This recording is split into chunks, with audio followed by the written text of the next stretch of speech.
नमस्कार दोस्तों, स्वागत है आप सभी का हमारी इस ऑनलाइन प्लेटफॉर्म पर। मैं सुरभि आपके लिए लेके आई हूँ राजस्थान ज्योग्राफी का फिर से एक नया टॉपिक। यानी कि लास्ट क्लास में मैंने आपको बताया था कि हम राजस्थान की जलवायु पढ़ेंगे और राजस्थान की जलवायु वाला जो पूरा वीडियो है वो पूरा आप अच्छे से देख लीजिएगा। जिन्होंने देखा है उनको समझ में आया होगा और जिन्होंने नहीं देखा है वो वापस जाकर देख लीजिएगा एक बार, और चैनल को सब्सक्रिप्शन भी कर दीजिएगा, लाइक एंड शेयर भी कर दीजिएगा ताकि उन पढ़ने वाले बच्चों को मौका मिले कुछ अच्छा पढ़ने का। चलिए अब हम बात करेंगे कॉपेन के अनुसार। जो हमने राजस्थान की जलवायु की बात की थी, यानी कॉपेन, त्रिवार्था और थॉर्नवेट के अनुसार जो राजस्थान की जलवायु थी उनके बारे में आज हम पढ़ेंगे और कंपेरिजन में भी उन तीनों को हम पढ़ेंगे। तो सबसे पहले हम बात करते हैं कि कॉपेन के जो अनुसार राजस्थान की जो जलवायु है उसका वर्गीकरण किस आधार पर किया गया था। वहाँ उन्होंने कुछ ऐसे बहुत सारे ऐसे इंतजाम किए थे, जैसे प्रतिनिधित्व, झीलें वगैरह, इन चीज़ों का भी उन्होंने इंतजाम किया था। जैसे कि हम बात करते हैं कि कॉपेन के अनुसार जो जलवायु थी उन्होंने उसका आधार किसको माना था, तो कॉपेन ने अपने जलवायु का जो आधार माना था वनस्पति को माना था।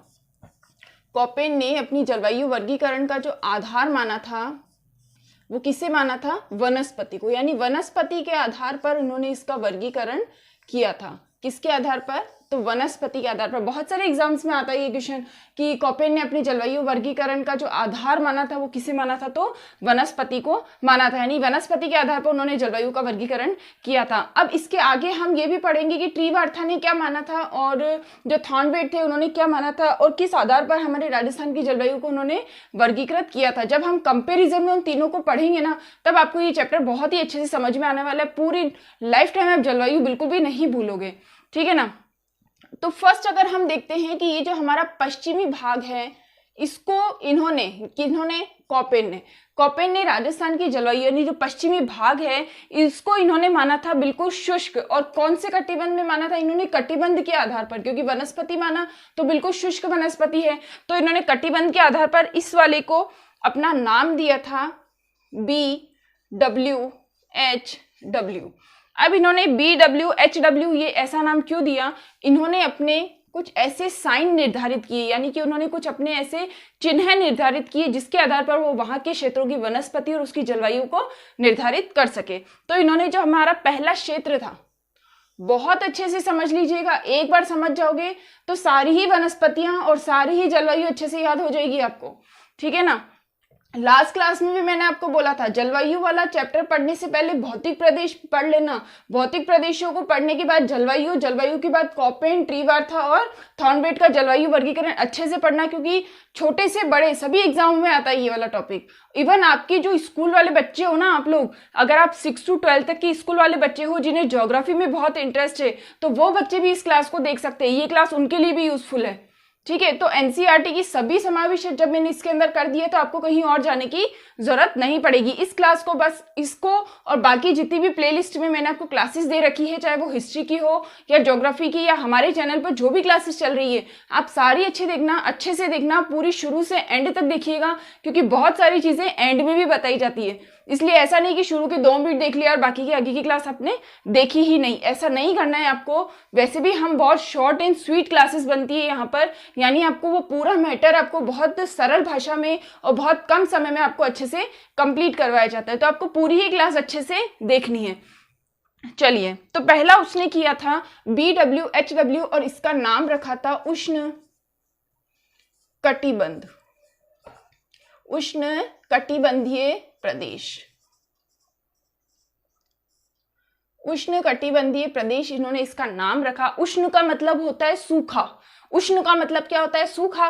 तो जब अपन ने यहाँ पर उष्ण, पहले अपन ने यहाँ पे शुष्क पढ़ा था, शुष्क का मतलब भी सूखा ही होता है और उष्ण का मतलब भी सूखा ही होता है, ठीक है। तो जब पश्चिमी भाग है अपना बिल्कुल सूखा है, यहाँ पर बारिश हो ही नहीं रही है तो बिल्कुल सूखा हो गया, ठीक है। तो यहाँ पर जब उष्ण कटिबंधीय प्रदेश है तो यहाँ की जो वनस्पति होगी या यहाँ का जो वर्षा होगी वो कैसी होगी, 10 से 20 सेंटीमीटर की वर्षा इन्होंने मानी है। और यहाँ का जो प्रतिनिधित्व जिला इन्होंने माना है, यानी कि इस क्षेत्र का जो प्रतिनिधित्व कौन करेगा, ठीक है ना, इस क्षेत्र का जो प्रतिनिधित्व करेगा, तो इन्होंने प्रतिनिधित्व जिला किसको माना है, यहां पर मैं लिख देती हूं प्रतिनिधित्व जिला, ठीक है। तो इन्होंने माना है बीकानेर को। किसको माना है, बीकानेर को। इन्होंने यहाँ का प्रतिनिधित्व जिला किसको माना है? BWHW। बहुत इजी है, याद करना बहुत इजी है। सेकंड हम चलते हैं तो हम यहाँ देखते हैं BSHW। BSHW। अब इन्होंने इसका नाम क्या रखा था? जिसको अपन ने बोला था स्टेपी प्रदेश, जिसको अपन ने बोला था अर्ध शुष्क, तो इन्होंने भी इसको यही बोला है, अर्ध शुष्क स्टेपी प्रदेश। अर्ध शुष्क स्टेपी, अर्ध शुष्क स्टेपी प्रदेश। ठीक है, जिसको अपन ने बोला था अर्ध शुष्क स्टेपी प्रदेश, वही इन्होंने BSHW उसको अपना नाम दे दिया, ये वाला इसको अपना नाम दे दिया। सेकेंड वाले को इन्होंने ये वाला नाम दे दिया, BWHW और BSHW, BWHW और BSHW। ठीक है, सेकेंड वाले को इन्होंने ये नाम दे दिया। अब यहाँ पर इन्होंने वर्षा रेखा क्या बनाई है? इन्होंने यहाँ पर वर्षा रेखा बताई है 20 से 40 सेंटीमीटर। 20 से 40 सेंटीमीटर की वर्षा रेखा इन्होंने दूसरे वाले उसमें बताई है। ठीक है, दूसरे वाले प्रदेशों में। अब जब अपन थर्ड की बात करते हैं, ये रहा अपना थर्ड। इसको इन्होंने नाम दिया था CWG। CWG। अब इन्होंने इसको जब CWG साइन दिया है तो इसको CWG के साथ इसका नाम भी देंगे, तो इसका नाम इन्होंने दिया उप आर्द्र। अपन ने भी इसको उप आर्द्र प्रदेश ही बोला था, उप आर्द्र प्रदेश। लेकिन इसी के साथ इन्होंने इसको मानसून भी बोल दिया। क्या बोल दिया? इसको मानसूनी प्रदेश भी इसको नाम दे दिया। अब इन्होंने इसको मानसूनी प्रदेश क्यों नाम दिया? क्योंकि ये अपन ने क्या इसको उप आर्द्र और आर्द्र अपने दोनों इसी में ही थे। इन्होंने क्या करा, तीसरे और चौथे को मिला के एक ही नाम दे दिया उप आर्द्र, और इसी को इन्होंने मानसूनी बोल दिया क्योंकि सबसे ज्यादा वर्षा यहीं पर होने वाली है। ठीक है, सबसे ज्यादा मानसून कहाँ आएगा? यहीं पर, इसी क्षेत्र में सबसे ज्यादा मानसून आएगा। तो इन्होंने इसको जो साइन दिया था वो CWG बोला। इन्होंने क्या बोला? CWG प्रदेशों में सबसे ज्यादा वर्षा होती है। अब आगे हम बात करते हैं तो ये वाला, ये और ये वाला जो पार्ट है इसको इन्होंने नाम दिया था AW। क्या नाम दिया? AW। और ये वाला भी AW। ये एक ही है क्योंकि यहां से बीच में से राजस्थान कटा हुआ है, तो यहां पर इसको AW मानेंगे। अब AW को इन्होंने नाम दिया था उष्ण कटिबंध आर्द्र प्रदेश। क्या नाम दिया? इसको तो इन्होंने दिया उष्ण कटिबंधीय शुष्क प्रदेश। इसको इन्होंने क्या नाम दिया था? उष्ण कटिबंधीय। ये तो हो गया शुष्क प्रदेश, बिल्कुल। और सेम नाम इन्होंने यहां नीचे दे दिया कि उष्ण कटिबंधीय आर्द्र। आर्द्र क्यों बोला? क्योंकि यहाँ आर्द्र मतलब गीला होना, गीला। शुष्क मतलब तो सूखा हो गया, ठीक है, यहाँ आर्द्र मतलब हो गया गीला। तो उष्ण कटिबंधीय आर्द्र प्रदेश। अब इन्होंने जहां यहाँ वर्षा की इन्होंने मात्रा जो मानी है वो मानी है 80 से 100 सेंटीमीटर की यहाँ इन्होंने वर्षा मानी है। दूसरा, इन्होंने जो यहाँ का प्रतिबंधित जिला, यहाँ का इन्होंने जो प्रतिबंधित जिला माना है वो किसको माना है? बांसवाड़ा को। किसको माना है? बांसवाड़ा को। अब आप बोलोगे कि मैम ये BSHW को प्रतिबंधित जिला नहीं दिया क्या? दिया ना, BSHW को भी प्रतिबंधित जिला दिया और इसको दिया था नागौर। इसको क्या दिया था? नागौर। तो CWG को भी दिया है, इसको दिया है टोंक। यानी इन चारों जिलों को इसका जितना भी मेंटेनेंस या रख रखाव जिसको अपन बोलते हैं, सारा हिसाब किताब, यहाँ पर कब वर्षा आती है, कब जाती है, कितने सेंटीमीटर आती है, किस तरह का मानसून यहाँ चलता है और किस तरह की वनस्पति है, उनका रख रखाव, जितना भी सारा काम होता है, मेंटेनेंस होता है, सारा जितना भी एग्जीक्यूशन होता है वो सारा होता है यहाँ पर। बीकानेर, नागौर, टोंक और बांसवाड़ा, इनका अपना काम संभला दिया। ठीक है, बहुत सरल भाषा में मैं आपको बता रही हूँ। इसके बाद फर्स्ट अपन वापस से एक बार रिवाइज कर लेते हैं। फर्स्ट अपन ने BWHW अपन ने देख लिया, जिसको बोला अपन ने उष्ण कटिबंधीय शुष्क प्रदेश, जिसमें 10 से 20 सेंटीमीटर की वर्षा अपन ने देखी है। सेकंड अपन देखते हैं BSHW, जिसको अपन ने अर्ध शुष्क स्टेपी प्रदेश कहा है, जहां की वर्षा रेखा 20 से 40 सेंटीमीटर अपन ने मानी है। तीसरा अपन ने देखा CWG, जिसे बोला गया है उप आर्द्र प्रदेश या मानसूनी प्रदेश। चौथा अपन ने देखा AW, जिसको अपन ने उष्ण कटिबंधीय आर्द्र प्रदेश के नाम से भी जाना है, और जहां का प्रतिबंधित तो जिला कौन सा है, बांसवाड़ा। यहां तक तो आपका सब कुछ क्लियर है। अब अपन इसको एक बार चार्ट के माध्यम से भी देख लेते हैं, ताकि आपको इस BWHW में जितने भी जिले आते हैं वो सारे मैं आपको लिखा देती हूं। तो जब आप उस चार्ट को देख लोगे अच्छे से, इस मैप को अच्छे से समझ लोगे, तो क्या होगा, आपको अच्छे से ये जितना भी है कॉपेन के अनुसार राजस्थान की जलवायु कहीं और से देखने की जरूरत नहीं है, इधर उधर भटकने की जरूरत नहीं है। एक ही जगह से पढ़ो, अच्छे से पढ़ो और पूरा सामान्य परिचय पूरा अच्छे से पढ़ लो। ठीक है, अब नेक्स्ट में मैं आपको इसका वर्गीकरण चार्ट के माध्यम से बता देती हूँ। चलिए देखिए, एक बार चार्ट में एक बार अच्छे से देख लीजिए। BWHW, जिसको अपन ने बोला उष्ण कटिबंधीय शुष्क प्रदेश, ठीक है, यहाँ की जो वर्षा है वो है 10 से 20 सेंटीमीटर वर्षा। इसका प्रतिनिधित्व जिला मैंने आपको बता दिया था पहले भी, बीकानेर, की इसका क्या महत्व होता है। दूसरा, इसमें आने वाले जो जिले हैं वो है बीकानेर, जैसलमेर, जोधपुर और बाड़मेर। ये 4 जिले हैं जो इसके अंतर्गत आते हैं। दूसरा है अपना BSHW, ठीक है, इनको मैं थोड़ा सा हाईलाइट कर रही हूँ, तब आप पढ़ोगे ना तो आपको वो चीज अच्छे से दिखेगी। BSHW, इसका मतलब होता है अर्ध शुष्क स्टेपी प्रदेश, यानी अपन ने जिसको स्टेपी प्रदेश और अर्ध शुष्क माना था ना, जहाँ की घास स्टेपी थी, है ना, बिल्कुल छोटी छोटी बारीक पत्तियों वाली घास जो होती है, उसको अर्ध शुष्क स्टेपी प्रदेश माना है। यहाँ की जो वर्षा है वो 20 से 40 सेंटीमीटर, और इसका जो प्रतिनिधित्व जिला है वो है नागौर। बाकी इसके जो ये जिले हैं जो इसके अंतर्गत, इस क्षेत्र के अंतर्गत आते हैं। तीसरा है अपना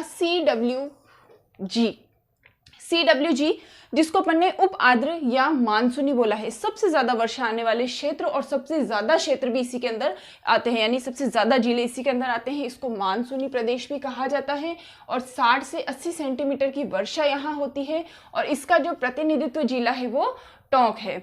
चौथा है अपना AW, मतलब उष्ण कटिबंधीय आर्द्र प्रदेश, ठीक है ना, उष्ण कटिबंधीय आर्द्र प्रदेश, यानी वर्षा का आगमन यहीं से होता है अपने यहाँ पर, जिसको अपन दक्षिण पूर्व दिशा भी कहते हैं। ये 80 से 100 सेंटीमीटर की वर्षा यहाँ पर होती है। बांसवाड़ा जो है इसका प्रतिनिधित्व जिला है, और बाकी जो ये जिले हैं वो इसके क्षेत्र के अंतर्गत आते हैं। तो ये था अपनी कॉपेन का वर्गीकरण। अब अपन इसको एक बार स्क्रीनशॉट ले लीजिए आप, ठीक है।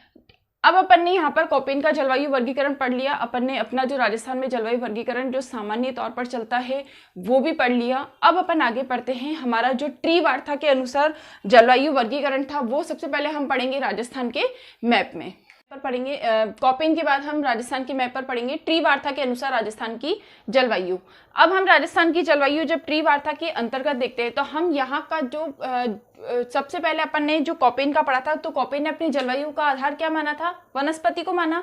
तो इसी तरह ट्री वार्ता ने भी अपने जलवायु का आधार, यानी राजस्थान की जलवायु का जो वर्गीकरण किया उसका आधार इन्होंने वनस्पति माना। तो वनस्पति के आधार पर इन्होंने यहाँ का वर्गीकरण किया। अब इन्होंने जब वर्गीकरण किया तो इन्होंने जो अपना पश्चिमी क्षेत्र है, जिसको अपन ने राजस्थान की जब अपन ने सामान्य जलवायु का वर्गीकरण किया था उसके आधार अपन ने पश्चिमी को क्या कहा था, मरुस्थलीय भाग कहा था। अपने भौतिक प्रदेशों में भी पढ़ा कि जो पश्चिमी भाग होता है वो क्या होता है, मरुस्थलीय, ठीक है।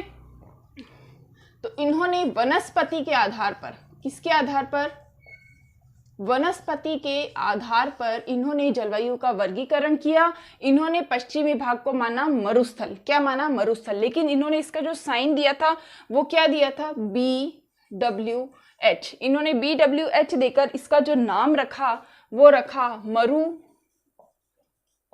मरुस्थलीय शुष्क।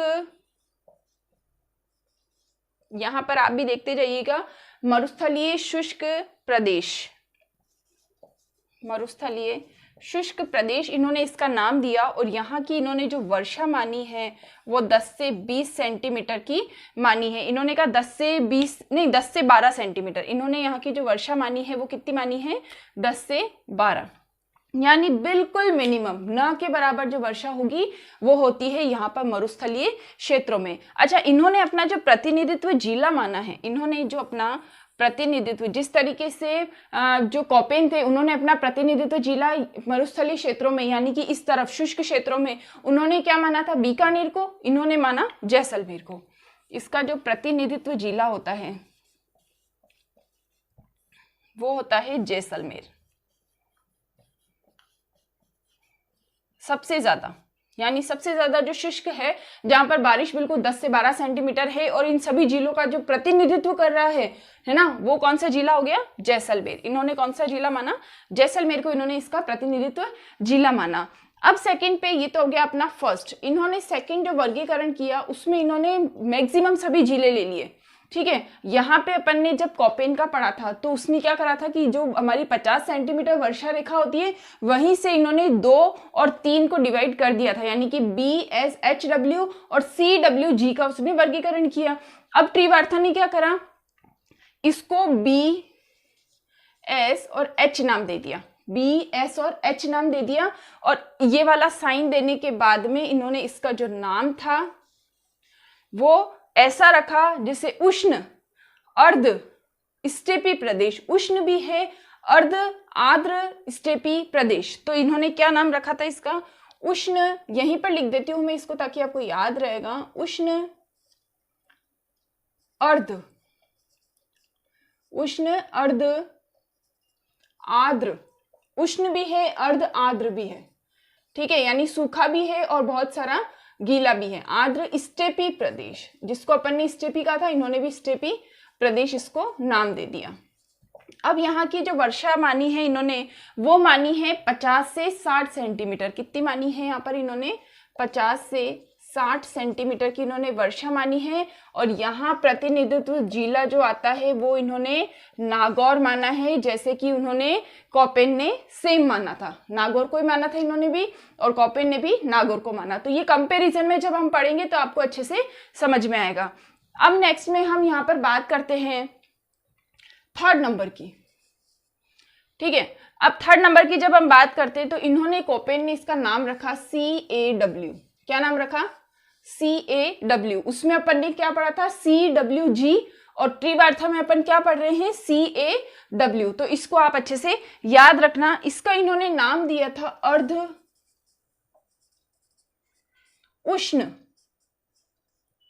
अर्ध उष्ण, इसका नाम तो दिया उष्ण अर्ध आर्द्र स्टेपी प्रदेश, और उसका दिया इन्होंने अर्ध उष्ण आर्द्र प्रदेश। कितना अंतर है? अंतर बहुत छोटा सा है, शब्दों का समझ लीजिएगा। इन्होंने बोला ये तो उष्ण है और अर्ध आर्द्र है, ये तो उष्ण है लेकिन अर्ध आर्द्र है, यानी सूखा तो है ही लेकिन बहुत सारे हिस्से में क्या है? गीला, यानी वेट है, आर्द्र है, नमी है। यहां इन्होंने क्या बोला? अर्ध उष्ण है, यानी सूखा तो कम है, अर्ध उष्ण है यानी सूखा, यानी कि तापमान तो कम है, लेकिन आर्द्र प्रदेश कहा जाएगा इस वाले हिस्से को, ठीक है। अब इसका जो इन्होंने वर्षा का जो इन्होंने वर्गीकरण दिया वो दिया इन्होंने 60 से 80 सेंटीमीटर। कितना दिया इन्होंने? 60 से 80 सेंटीमीटर का इन्होंने यहाँ पर अनुमान लगाया। अब लास्ट में अपना जो फोर्थ आता है, ये फोर्थ वाला, ठीक है, ये यहां से कटा हुआ है, ये ध्यान रखिएगा। अब फोर्थ वाले को इन्होंने बोला कि उष्ण कटिबंधीय, उष्ण कटिबंधीय आर्द्र, उष्ण कटिबंधीय आर्द्र प्रदेश, ठीक है। और इसी प्रकार इन्होंने यहाँ का जो वर्षा का अनुमान माना है वो 80 से 100 सेंटीमीटर माना है। अब थर्ड वाले जो अपन ने यहाँ पढ़ा अर्ध उष्ण आर्द्र प्रदेश, इसका प्रतिनिधित्व जिला इन्होंने क्या माना था? इसका माना था इन्होंने सवाई माधोपुर को। किसको माना था? सवाई माधोपुर को, ठीक है। और इन्होंने यहाँ पर उष्ण कटिबंधीय आर्द्र प्रदेश जो है इसका इन्होंने प्रतिबंधित्व जिला क्या किसको माना है? डूंगरपुर को, ये डूंगरपुर को, ठीक है। तो इस तरीके से जब अपन मैप में समझते हैं तो अपन को हर चीज अच्छे से समझ में आती है, ठीक है। केवल पढ़ लिया, रट लिया, बुक में से देख लिया, गाइड में से देख लिया, इधर की वीडियो देखी, उधर की वीडियो देखी, कहीं नहीं जाना है आपको, आपको यहीं पर रहना है और यहीं पर अच्छे से पढ़ना है। तो सबसे पहले आप इस मैप को अच्छे से देख लो, फिर मैं आपको चार्ट के थ्रू इसका पूरा वर्गीकरण अच्छे से लिखा देती हूँ, ठीक है। नेक्स्ट में फिर अपन पढ़ेंगे कोपेन के बाद अपन ने ट्री वार्था पढ़ा, ट्री वार्था के बाद अपन पढ़ेंगे कौन सा, थॉर्नवेट का। ठीक है, तो अब इसके बाद आप एक बार इसको स्क्रीनशॉट ले लीजिए आप इसका, और फिर नेक्स्ट में अपन पढ़ते हैं कि इसके अंदर चार्ट के थ्रू पढ़ेंगे अपन। तो चार्ट पे अपन सब कुछ देख लेंगे कि कौन से क्षेत्र में कौन कौन से झीलों को इन्होंने रखा था। चलिए देखते हैं, यहाँ पर ट्री वार्ता के अनुसार राजस्थान की जलवायु अपन ने मैप में पढ़ ली। अब नेक्स्ट अपन यहाँ पर पढ़ेंगे, उसने वनस्पति के आधार पर वर्गीकरण किया था। यहाँ उन्होंने जिसको अपन ने BSHW माना, इन्होंने BWH माना। ठीक है, इसको इन्होंने मरुस्थलीय शुष्क नाम दिया है। यहाँ पर जो वर्षा का एस्टिमेटेड है वो है 10 से 12 सेंटीमीटर। प्रतिनिधित्व जिला इन्होंने यहाँ पर जैसलमेर माना, और इसके अंदर आने वाले जो क्षेत्र हैं वो स्पेशली जैसलमेर है। बाकी थोड़ा थोड़ा क्षेत्र जोधपुर, बीकानेर, बाड़मेर इसका भी आ जाएगा, लेकिन स्पेशली इसी का है यहाँ पर जैसलमेर में। अब सेकंड पार्ट इन्होंने माना, ये फर्स्ट माना, ये इन्होंने माना सेकंड, ये माना थर्ड, और ये फोर्थ। ठीक है, सेकंड इन्होंने माना BSH, जिसको उष्ण अर्ध उष्ण स्टेपी प्रदेश भी कहा गया है। इसमें 50 से 60 सेंटीमीटर की वर्षा का अनुमान लगाया गया है, और इसका जो प्रतिनिधित्व जिला है वो नागौर, और इसके अंदर आने वाले बहुत सारे जिले हैं जिनके नाम मैंने यहाँ पर लिखे हैं, आप इनको अच्छे से पढ़िएगा।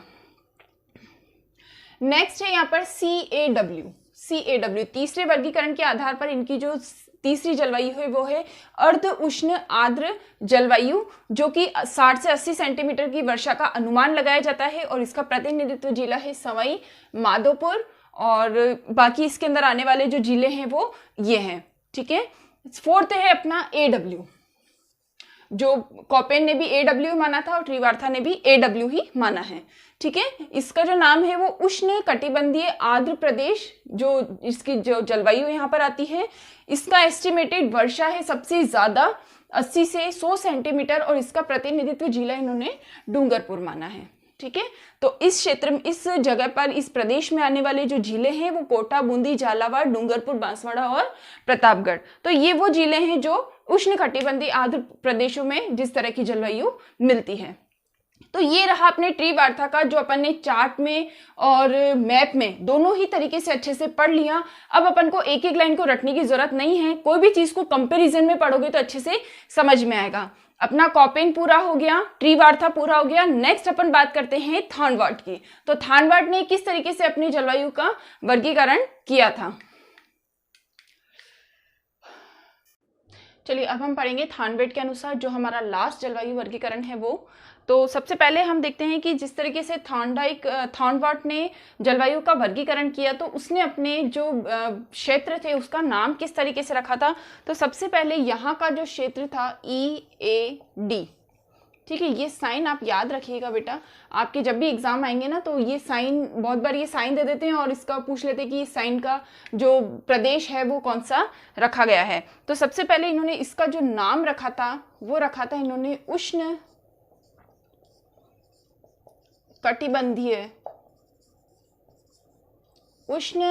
कटिबंधीय मरुस्थल प्रदेश, उष्ण कटिबंधीय मरुस्थल प्रदेश।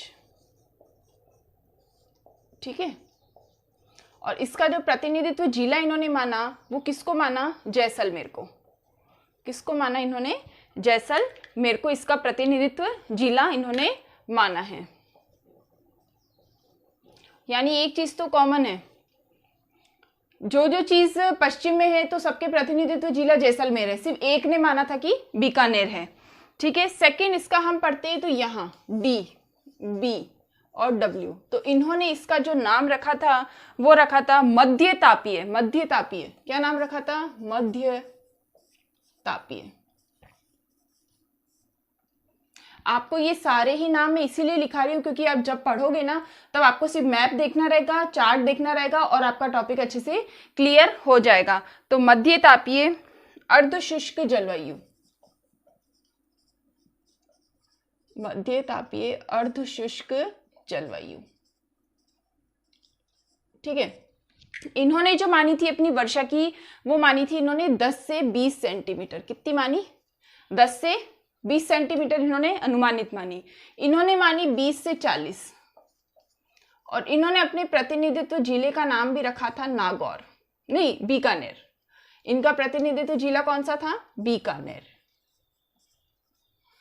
ठीक है, इन्होंने अपना प्रतिनिधित्व जिला किसको माना?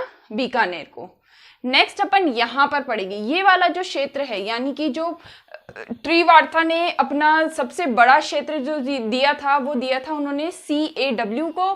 ठीक है, क्योंकि कोपेन ने क्या करा था कि BSHW और CWG को मिला दिया, और ट्रीवार्ता ने यहाँ पर उन दोनों को मिलाने के बाद क्या किया? CAW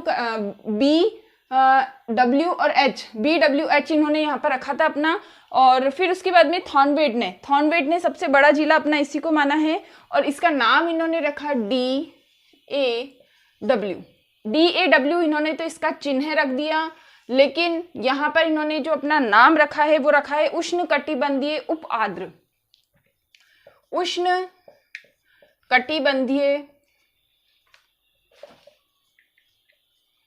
उप आर्द्र। और अनुमानित यहाँ की जो वर्षा मानी है इन्होंने 40 से 60। ठीक है, प्रतिनिधित्व जिला इन्होंने भी नागौर ही माना है अपना। और नेक्स्ट अपना ये वाला जो क्षेत्र आता है वो इन्होंने इसका नाम रखा CAW। क्या रखा? फोर्थ वाला जो है ये 3rd नंबर है और ये 4th नंबर है, CAW नाम रखा इन्होंने। और इस जिले का जो इन्होंने चिन्ह रखा वो ये था, और इसका जो नाम रखा वो है उष्णकटिबंधीय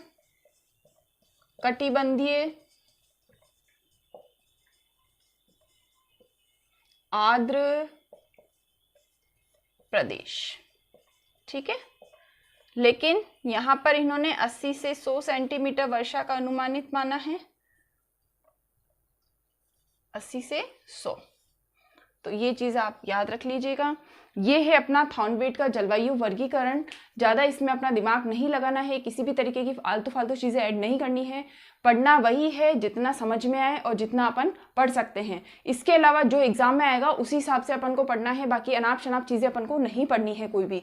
ठीक है, तो ये अपना थॉर्नवेट के अनुसार जलवायु वर्गीकरण है। देखा जाए तो तीनों का जलवायु वर्गीकरण, और बाकी जो सामान्य रूप से अपने राजस्थान में जलवायु वर्गीकरण चलता है, जो अपने सब्जेक्ट में है, जो अपने कोर्स में है, उस हिसाब से मैंने आपको जलवायु का, राजस्थान की जलवायु का पूरा ही टॉपिक मैंने आपको अच्छे से करवा दिया है।